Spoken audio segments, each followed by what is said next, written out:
दर्शक बंधु आज आम एक सुंदर भिडियो आज आलोचना करवा सुंदर कथा वस्तु बा कहानी आज आलोचना करवा से कहानी नाम हूँ धैर्य ही परम अस्त्र।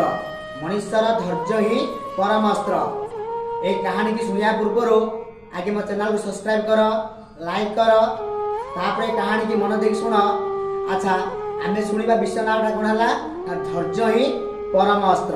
कार ना मनुष्यर अनेक समय आसे मनीष न सही पारिकी आत्महत्या कर दिए। बहुत समय आसे बहुत लोक माने से धैर्य हरा हो जाए आत्महत्या कर दिखती। अरे वास्तव में कौन आत्महत्या कौन समाधान बाट ना, आत्महत्या ही समाधान बाट नुहे। मो कहवा तात्पर्य विषय वस्तु नाम अच्छी धैर्य ही परम अस्त्र। अर्थात आम हारुचंती आज जेकोसी कार्य आम आज फेल मारिगले हारीगले तथा दुख कर ना। जेकोसी कार्य आम हारीगले तथा दुख कर ना कहीं ना जी हारी जानी सी दिन ना दिन जीति जानी।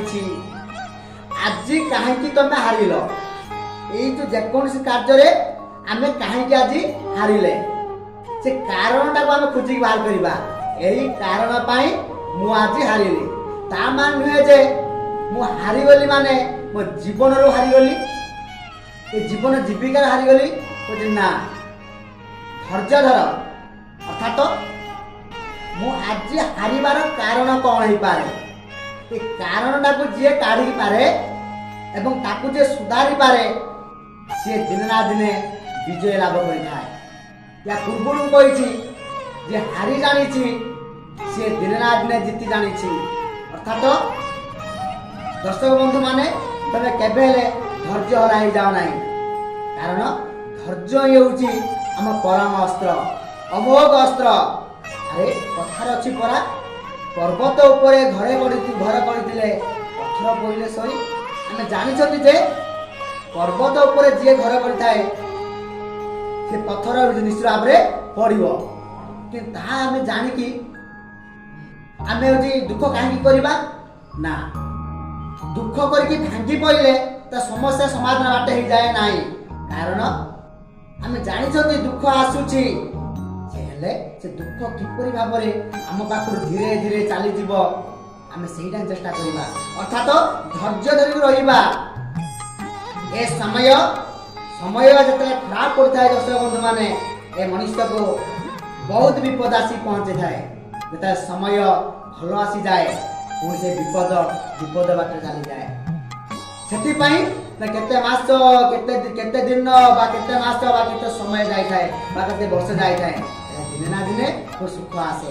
सब दिन कौन चिंता कलो अंधारे की रहिथिबो दिन ना दिने सूर्य आसीबो। जो सूर्यटा आसीबो से सूर्य होचे एक नवदीप्ति सूर्य होई आसीबो। से सूर्य किरण कहिदबो जे आज तू हारिबुनी आज निश्चित भाव जितबू। एही बड़ी भाव रे हम गोटे कहानी सुनिबा पुराण कहानी सुनिबा। धैर्य धइले किपरि भाव रे आमे मोक्ष प्राप्ति होबा प्रभु को प्राप्ति होबा बा जीति पारिबा गोटे सुंदर छुटिया पुराण कहानी सुनिबा। बणरे सबरुणी कहानी रामायण रे एक अंश विशेष कहानी एक बणरे सबरुणी माँ आशा भरोसा करिछि जे निज हाथ रे परम पुरुष रामचंद्र को मीठा मीठा फल खइदबो बोली आशा करिछि। बाघर ठीक हो जाइथिला कौनसी कारणवशत से आज पड़ी आसी अरण्य तपस्या करुछि प्रभु को पाइबा पाई हेले प्रभु आसुना। सी जदि से दिन तपस्या विच्युति होगी बणरे न रही कहता ना ना प्रभु आसबे कहीं तपस्या करी कहीं अरण्य अपेक्षा करके बसबी रामचंद्र हाथ फल खाई ना। दिने कौन है ना मातंग ऋषि से बाटे जाऊले क्लेश पड़ुनी सो दिन ना दिन यही बाटे रामचंद्र जीवे तो हाथ फल मूल दिन खाई जीवे। आज मातंग ऋषि कथा को सत्य मन करी आज अरण्य पड़ी रही धैर्य धरिकी ଏଇଠି ଗୋଟେ କଥା ଶିଖ ନା ବଡ଼ଙ୍କ କଥା ମାନିଲେ ନିଶ୍ଚିତ ଭାବରେ ଭଗବାନ ସନ୍ତୁଷ୍ଟ ହୁଅନ୍ତି। ଗୁରୁ ଗୁରୁଜନ କଥା ମାନିବା ନିହାତି ଆବଶ୍ୟକ। ସେଥିପାଇଁ କୁହାଯାଇଛି ନା ବଡ଼ ଥିଲେ ବିଚାରି ସାନ ଥିଲେ ଆଚାରି। ଆଜି ମାନିଛି କଥା ମାତଙ୍ଗ ଋଷିଙ୍କ କଥା, ଦିନେ ନା ଦିନେ ଏଇ ବାଟେ ପରମ ପୁରୁଷ ମର୍ଯ୍ୟାଦା ପୁରୁଷୋତ୍ତମ ରାମଚନ୍ଦ୍ର ସେ ଯିବେ। ଦିନେ ଚାଲିଗଲା, 2 ଦିନ ଚାଲିଗଲା, 2 ମାସ ଚାଲିଗଲା, 2 ବର୍ଷ ଚାଲିଗଲା, 20 ବର୍ଷ ବି ଚାଲିଗଲା। ଆଜି ସେ ଝିଅଟିଏ କ'ଣ ହେଇଛି ନା ବୃଦ୍ଧା ଅବସ୍ଥା ହେଇଯାଇଛି। କିନ୍ତୁ ତଥାପି ମନରେ ଭରସା ଅଛି ଯେ ନା ହେଉଛି ରାମଚନ୍ଦ୍ର ନିଶ୍ଚିତ ଭାବରେ ଆସିବେ। କାହିଁକି ଭରସା ହିଁ ଏବଂ ଧୈର୍ଯ୍ୟ ହିଁ ବିଜୟ ଲାଭ କରିଥାଏ। ଏ ବିଷୟବସ୍ତୁ ହେଉଛି ନା ଧୈର୍ଯ୍ୟ ହିଁ ପରମାସ୍ତ୍ର। ଆଜି ସେ ଧୈର୍ଯ୍ୟ ଧରି ରହିଛି, ବିଶ୍ୱାସ ମନରେ ଅଛି ଏବଂ ବିଶ୍ୱାସ ମନରେ ଅଛି ଯେ ମୁଁ ଦିନେ ନା ଦିନେ ଜିତିବି, ପ୍ରଭୁଙ୍କୁ ଦିନେ ନା ଦିନେ ମୋ ହାତରୁ ଖୋଇଦେବି। ଠିକ ବୃଦ୍ଧା ଅବସ୍ଥାରେ ଠିକ ବୁଢ଼ୀ ହେଇଯାଇଛି ରାମଚନ୍ଦ୍ର ସୀତା ମା ଘରେ କି ସେଇ ବାଟେ ରାମ ଲକ୍ଷ୍ମଣ 2 ଭାଇ ଯାଉଛନ୍ତି ଏବଂ ଅନ୍ତର୍ଯାମୀ ପରମ ପୁରୁଷ ମର୍ଯ୍ୟାଦା ରାମଚନ୍ଦ୍ର ଜାଣିପାରିଲେ ଯେ ଶବରିଣୀ ମାଟିଏ ଏଇଠି ଅପେକ୍ଷା କରି ରହିଛି, କାହିଁ କେତେ ଦିନ ତଳୁ ମତେ ଖୋଇଦେବ ବୋଲି। ଧୈର୍ଯ୍ୟ ଧରିକି ବହୁତ ଦିନ ହେଲାଣି ସେ ଅପେକ୍ଷା ରହିଛି। କହିଲା ମା ମତେ ଆଜି ଭୋକ ଲାଗୁଛି, ଖାଇତେ ଦବୁନି? ଶବରିଣୀ ମାଟିଏ ଦେଖି ପକେଇଲା। ଚନ୍ଦନ ଚର୍ଚ୍ଚିତ ହେଇଛି, ରୁଦ୍ରାକ୍ଷ ମାଳ ପିନ୍ଧିଛି, ଜଟା ବିଭୂତି ମନୋହର, ଉଦଣ୍ଡ ହାତରେ ଧରିଛି। କିଛି ନ ଭାବିକି କୋଠରୀ ଭିତରେ ପଳେଇଲା। ପୁଅରେ ଏଇଠି ବସ, ମୁଁ ସଙ୍ଗେ ସଙ୍ଗେ ଖାଦ୍ୟ ନେଇ ଆସୁଛି।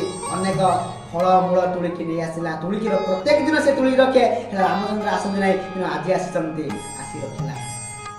ମୋ କହିବା ତାତ୍ପର୍ଯ୍ୟ ତାପରେ ସେ ଭାବ ଭକ୍ତିରେ ଗୋଟିଏ ଖାଉଥାଏ, ଖଟା ପିତା ବାଛିକି ଖୁମ୍ପା ଦେଇଥାଏ, ଯାହା ମିଠା ଲାଗୁଥାଏ ରାମକୁ ଶ୍ରଦ୍ଧାରେ ଖୋଇ ଦେଉଥାଏ। ମୋ କହିବା ତାତ୍ପର୍ଯ୍ୟ ସେଦିନ ସେ ଧୈର୍ଯ୍ୟ ଧରିଥିଲା ବୋଲି ଆଜି ପରମ ପୁରୁଷ ମର୍ଯ୍ୟାଦା ପୁରୁଷୋତ୍ତମ ରାମଚନ୍ଦ୍ରଙ୍କୁ ସେ ନିଜର ଅଇଁଠା ଖୋଇ ଦେଇ ପାରିଲା। ଯଦି ଚିନ୍ତା କର ଥରେ, ସେଦିନ ଯଦି ଧୈର୍ଯ୍ୟ ନ ଧରିଥାନ୍ତା ସେ ରାମଚନ୍ଦ୍ରଙ୍କୁ ସେ ଖୋଇ ଦେଇ ପାରିଥାନ୍ତା? ସେ ଧୈର୍ଯ୍ୟ ଧରିବା ଦ୍ୱାରା ଯଦି ପରମ ପୁରୁଷ ରାମଚନ୍ଦ୍ର ମିଳିପାରନ୍ତି, ଈଶ୍ୱର ମିଳିପାରନ୍ତି।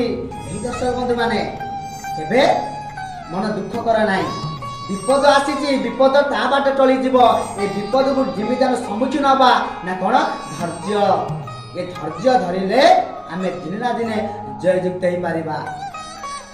ଦର୍ଶକ ବନ୍ଧୁମାନେ এই ভিডিওর অতি সুন্দর ভাবে মু মর্মবাণী কহিলি, তাকে তুমি হৃদয়ঙ্গামী করিব এবং যদি মো চ্যানেল যদি বহুত ভাল লাগুছি, মো কথাবস্তুটি বহুত ভাল লাগুছি, তাহলে প্রথমে সবসক্রাইব কর। আও নেক্সট ভিডিওরে বা পরবর্তী ভিডিওরে অতি সুন্দর ভাবে কাহিনী লেগে আসিবি। জয় জগন্নাথ।